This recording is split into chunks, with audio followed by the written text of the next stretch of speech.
Okay, here's a real quick little recording on using a button to control an LED light, and we actually have two different programs we're going to look at in this particular tutorial. There's going to be a lot of talk in here about debouncing a button, which can be done either with electronics and hardware. They use a resistor, or there's a lot of talk about using a capacitor and a resistor, which can be done online. This is either a pull-up or a pull-down resistor. One of the least used options on Arduino boards is what they call an internal pull-up resistor, and that's what I'm going to use in this code. So we basically can wire the buttons and the LEDs directly to here without any additional parts. Keep in mind the LED already has this built-in resistor in here, so that will limit the current so that doesn't get burned out. But we're not going to need any additional parts as used in the buttons. And I don't know why, but a lot of places recommend using a resistor on your buttons is in here, or a resistor and a capacitor. We're going to wire it directly, as in this little layout display, and I know that's for the Arduino Nano. But we're going to do the similar thing. We're just going to connect it to a different pin. We're going to use pin 13 on here. So the first thing I'm going to do is, you got your wiring, which is real simple. 1, 2, 3, 4 wires, real quick. You notice how I daisy chained the ground wire together. Ground needs to go to both LED and the button. Doesn't matter which side on the button, because it's just touching two wires together. But the negative is always the ground on the LEDs. And then I hooked the other side of the LED up to pin 13. In my Arduino wiring below, I have it hooked to pin 11. I don't know why, that's just what I went with for some reason. And you can change those pin numbers, and I would encourage you to experiment with that.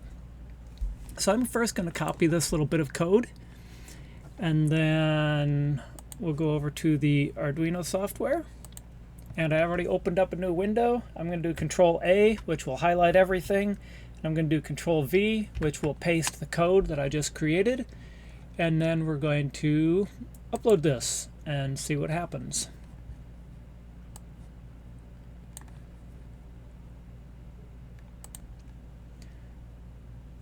Okay, so the upload took a few seconds. I paused the video there. And if you go back to the Duinokit, you'll see here that you should have the LED on. Whether you hooked it to the blue one or a different one, doesn't really matter. And this is going to act opposite of kind of what I expect. When I press a button, it's going to turn the LED off, which technically what it's doing is making contact with wires, and it's turning the LED off. Now I know basic electronics, you could easily do a button, you push the button, it turns on. Can't really do that with making it turn off unless you have a bipolar button with a normally open, normally closed contact. So let's take a look real quick at the code. We'll talk about that. What we did here is, let me go up to the top, put some wiring instructions, blah, blah, blah, blah, blah, did some edits to it. We declared our button pin on pin 2 and LED on pin 13. This is also the internal LED on most of the Arduino boards. The ESP32 does not have that built-in LED, at least not on this model. Some might. And we stated a variable of button state, and we put that to 0, which means a button's either on or off. It's a 1 or a 0.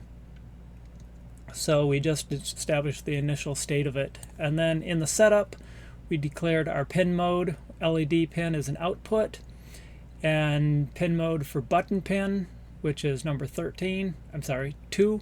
LED pin is 13, and button pin is 2. And we declare that as an input / pull up. This will put a resistor in there and pull it up high, which means there's power going to that pin automatically. And when we hook the button to it, we're going to hook the button to ground and to pin number 2. And when we push the button, it will pull that low, and that's what it's going to recognize. And that's what we're going to be doing down here in the loop. We have button state equals, we told it to read, digital read, instead of writing this time. We're getting a signal in. Button pin, which is number 2. And If the button state is high, keep in mind it will normally be high because we use that pull up resistor, putting voltage on it. It will digital write. We're going to send out information to LED pin number 13 and turn it on, which is why you see it in the on position at the moment. Else, in other words, the button state is not equal to high, it's going to go here, digital write, LED pin low. So when we push the button on here, it's going to send that pin number, this one here, pin number 2. It's going to send it low and turn off the LED. Now you could reverse that high and low setting and reverse the operation of the button very easily. But that's just the overall function of reading a button and getting data to it, and we're using an internal pull-up resistor which will help debounce it so it doesn't get a staticky signal. And now I'm going to load the second code over here. So I'm going to go to the Tinkercode site, and you notice there's a program beneath here. I'm going to copy it, and let me go back to my Arduino software. I'm going to open up a new window, new sketch. I'm going to close out the old one just so I don't get confused. Logically, you would want to save these as you modify them and work with them and add them to your library. Since these are already on the board and I'm not really modifying the code, I'm not going to save them on my local computer. So Control A, Control V.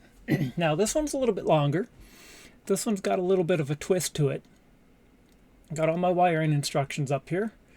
And you don't need the resistors for the LED because they're built in. We don't need any of the resistors for the button for debouncing it and getting rid of the static.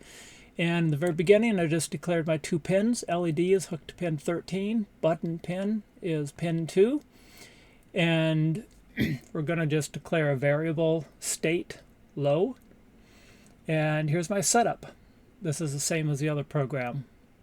Pin mode, LED pin 13 as an output, and pin mode button pin, which is number 2, as an internal pull-up.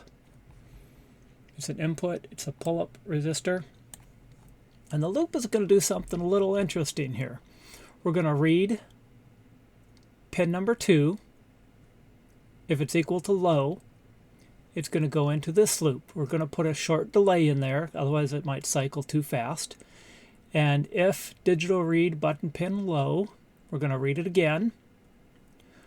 While button pin equals high, we're going to delay and read button pin equal low. And this little line here changes the condition of it. It says state equal to not state. It's going to change the opposite of what it was. If it was high, it'll be low. If it was low, it'll be high. Or if it's 1, make it 0. If it's 0, make it 1. And then we're going to write it to the opposite, the LED pin, and the opposite state will be true. Whether it was on, we're going to turn it off. If it's off, we're going to turn it on. So let me just upload this real quick and see what it does. I'm going to pause the video real quick because this seems to take a few seconds. And we seem to be uploaded, so now I'm going to go to the code site. You see nothing's on. It looks like it isn't doing anything, but it's actually reading this button. And it actually reads it twice to make sure it's not getting a faulty signal or a static signal, and it's putting a small delay of 10 milliseconds in there. And if you press the button, you'll see it'll go on. Press the button again, it'll go off. And it should be a surefire connection. If you hold the button, it won't do anything. It won't cycle and flash, which is why we're actually reading it twice in that little code. Is it doesn't actually change until you release the button. So it has to get a positive signal and a negative signal all at the same time. Keep in mind, when you press it, it goes low. So now it's low. When you release it, it goes high again. And that's allowing it so you don't get any sort of flickering or a static signal or any bouncing. So we debounced it between the internal pull-up resistor and also the code, which just helps to get a clean signal and a clean read on what it's doing. So I hope you enjoyed that code and learned a little bit about the button and how to turn things on and off with it, and you'll be able to use that in your future programs.